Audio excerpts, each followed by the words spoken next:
다음 질문하겠습니다. 장관님이 직무정지된 동안 검찰이 윤석열 전 대통령에 대해서 내란죄로 기소를 했습니다.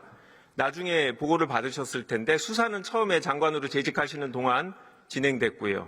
혹시 수사 과정에 특별한 문제가 있었습니까?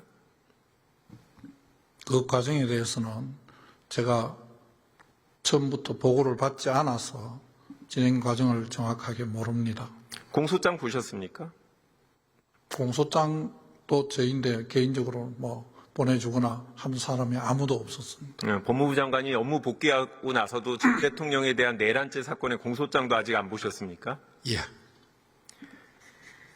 검찰의 수사 절차가 문제가 있는 경우들이 있습니까? 최근에 그런 중요 사건에 그런 전력이 있었습니까? 수사권 조정 이후로 공수처, 경찰, 검찰의 수사가 문제 있었냐고 여쭤보는 겁니다. 검찰의 수사에 문제가 있는 부분은 야당에서 그 일부 사건에 검찰이 수사권 없는데 수사를 한다고 문제를 제기한 적은 있습니다.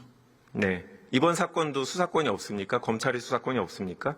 지금 그게 논쟁이 되고 있고 그게 본안 재판 중에 가려질 문제라고 생각합니다. 법무부 장관이 지휘 감독해야 되는 검찰의 수사권에 대해서 의문을 갖고 있는 게 정상적인 법무부 행정입니까?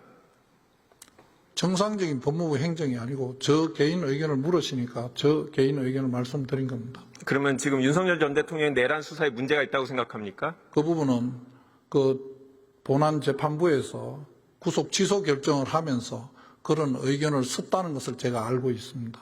구속 취소하고 검찰의 수사 과정이나 기소 과정하고는 별개의 문제입니다. 그 부분은 지금 본안에서 본안 재판부가 판단할 일이라고 생각합니다.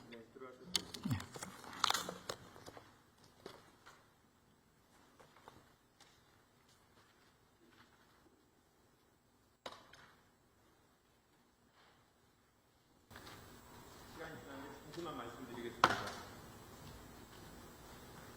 이 정부는 법무부 장관이 검찰의 수사에 대한 확신을 갖고 있지 못합니다.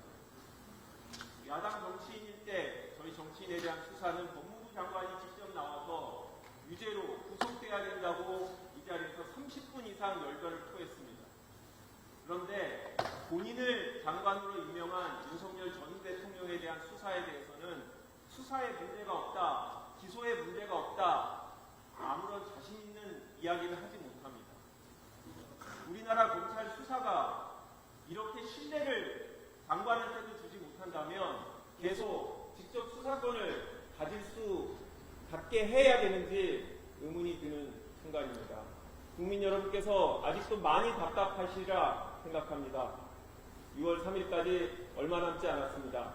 조금만 더 기다려 주십시오. 감사합니다.